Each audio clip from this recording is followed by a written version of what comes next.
Dan kami juga masih menggunakan untuk bisa berpartisipasi di WhatsApp interaktif dan juga telepon interaktif kami seperti yang tertera di layar televisi Anda. Anda bisa bertanya secara langsung terkait dengan koleksi saham Anda sampai sejauh ini, ataupun Anda ingin masuk kepada saham-saham tertentu, level menarik berapa saja yang bisa diperhatikan, baik untuk investasi jangka pendek, jangka menengah, ataupun untuk jangka panjang. Dan sebelum kita lanjutkan perbincangan, kita akan coba lihat terlebih dahulu saham-saham pilihan apa saja yang direkomendasikan oleh Bapak Octavianus Audi untuk perdagangan esok hari, dan mungkin saja bisa menjadi salah satu referensi untuk Anda. Ada 4 saham pilihan yang direkomendasikan pemirsa. Ada Saratoga, supportnya di 2720, resistennya di 2980. Kemudian juga ada Breeze 1710, resisten di 1870. LPPF di 4090, resistennya ada di 4640. Kemudian juga ada ASA di 2480, resistennya ada di 2820. Keempat saham ini direkomendasikan buy. Dapat Anda saksikan juga di layar televisi Anda. Dan lagi-lagi keputusan investasi tetap ada di tangan para investor dan trader pasar modal Indonesia. Baik, Pak Audi, kita lanjutkan kembali Pak. 4 saham pilihan yang Anda rekomendasikan tampaknya rata-rata di penutupan sesi kedua saham pilihan ini dominan bergerak di zona hijau, bahkan beberapa mengalami penguatan signifikan Pak Audi. Sebenarnya kalau secara position teknikal seperti Saratoga, ini hari ini dia cukup bagus dengan dia breakout resisten di level 2760, volume transaksi cukup besar. Jadi saya pikir ini chance dia akan melanjutkan penguatannya, dan hari ini sebenarnya dia baru pertama kali dia breakout cukup bagus. Level mungkin yang tadi perlu dicermati adalah di level 2980. Tapi ketika dia kembali lagi turun ke bawahnya level 2720, saya pikir boleh di stop atau dikurangi, karena artinya dia masih melanjutkan penurunnya atau break resistennya ini kembali gagal. Itu. Kalau berikutnya untuk LPPF sama, hari ini dia juga breakout, volume transaksi juga cukup lumayan hari ini. Jadi saya pikir akan terbuka peluang penguatan itu sampai dengan di level 4690. Itu ya, atau 4640 untuk saat ini. Untuk level supportnya tadi boleh dibatasi selama dia masih di atas 4090, itu masih boleh di hold dulu, di keep. Tetapi ketika dia sudah turun ke bawahnya, itu harus di stop terlebih dahulu. Lalu yang berikutnya di sini ada Breeze. Breeze juga hari ini bagus sekali penutupan dia, oke, dia breakout, volume transaksi 2 kali lipat dibandingkan average. Jadi saya pikir cukup oke untuk bisa diperhatikan kembali sampai dengan setidaknya pekan ini, itu sampai dengan hari Jumat. Level target adalah tadi di 1870, lalu level stop loss-nya itu adalah di 1710. Jadi boleh diperhatikan untuk teman-teman investor. Dan untuk ASA, ya, ASA ini sebenarnya masih spekulatif, tapi yang perlu di-highlight di sini adalah ada level support yang cukup valid, itu adalah di level 2520 sampai dengan di level 2600. Itu merupakan support sejak bulan September di tahun 2021. Jadi saya pikir koreksi ASA ini memang cukup dalam, artinya dia menyentuh level terendah di bulan September 2021. Kita bisa perhatikan apakah dia ada chance dia akan menguat. Jika memang berhasil menguat, itu adalah targetnya sampai dengan di level 2820. Tetapi ketika dia turun lagi ke bawahnya 2480, saya pikir dia artinya melanjutkan downtrend-nya. Baik, ada Saratoga, Breeze, LPPF, kemudian ASA, 4 saham pilihan yang direkomendasikan. Dan lagi-lagi keputusan investasi tetap ada di tangan para investor dan trader pasar modal Indonesia.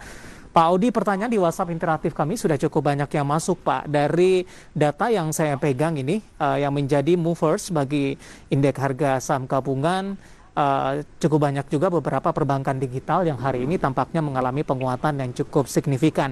Dan seiring dengan pertanyaan masuk di WhatsApp interaktif kami terkait bank digital juga cukup banyak nih Pak. Yang pertama kita akan coba bahas, yang pertama untuk BBHI terlebih dahulu.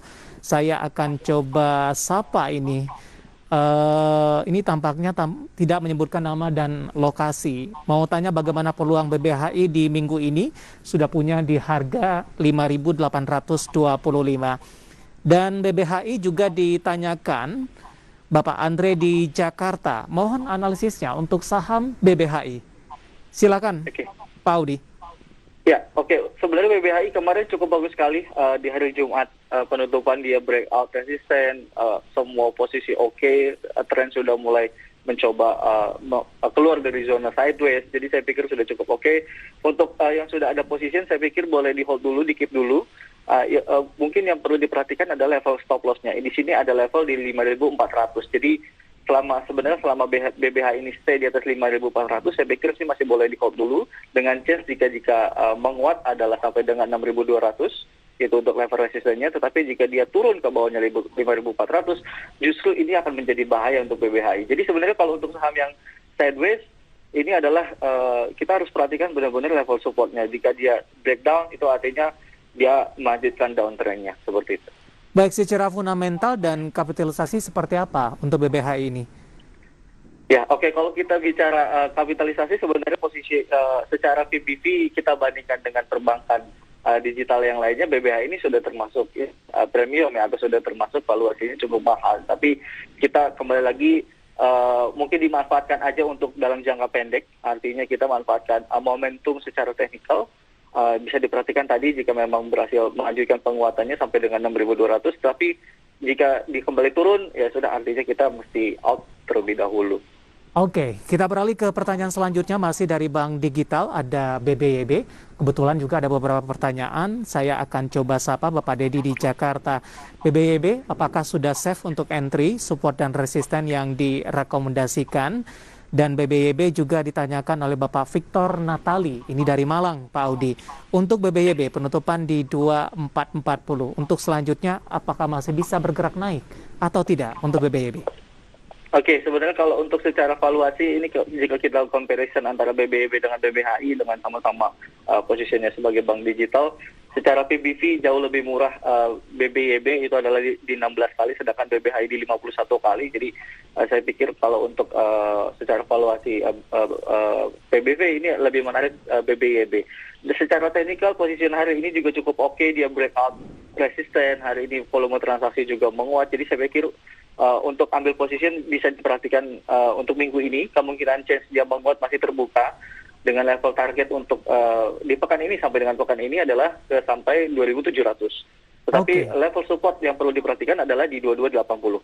Baik, 2280 penutupan hari ini, 2240, dan masih ada peluang ke level 2.700-an dan range-nya masih cukup lebar untuk BBYB. Nah, dari BBYB kita beralih ke perbankan digital lainnya. Ini ada menanyakan Arto ini, Pak.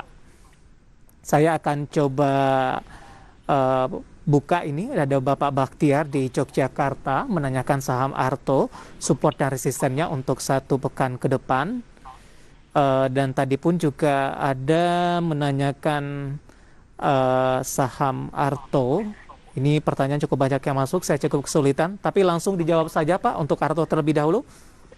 Oke, kalau untuk Arto dalam jangka pendek dia posisinya uptrend, tetapi secara jangka menengah dia posisinya memang masih dalam fase downtrend. Jadi memang kenaikan ini kalau kita lihat sudah 2 kali dia fase uptrend di dalam jangka pendek, tetapi secara garis besar jangka yang lebih menengah posisinya dia masih dalam fase yang downtrend. Tapi mungkin bisa diperhatikan change dia untuk pekan ini. Jika memang kembali menguat, targetnya adalah sampai dengan di 17.400, jadi artinya masih 8%-an untuk sampai ke level sana. Tetapi untuk level support yang perlu dijaga ketat ini adalah di 15.200. Jadi karena posisi secara jangka menengah dia masih downtrend, disarankan harus tetap disiplin sekali dengan posisi stop loss-nya. Itu adalah di 15.200. Baik, untuk Arto penutupan hari ini di 16.000, menguat di 3,56%. Dan sebelumnya sempat juga menyentuh ke level 17 ribuan. Pak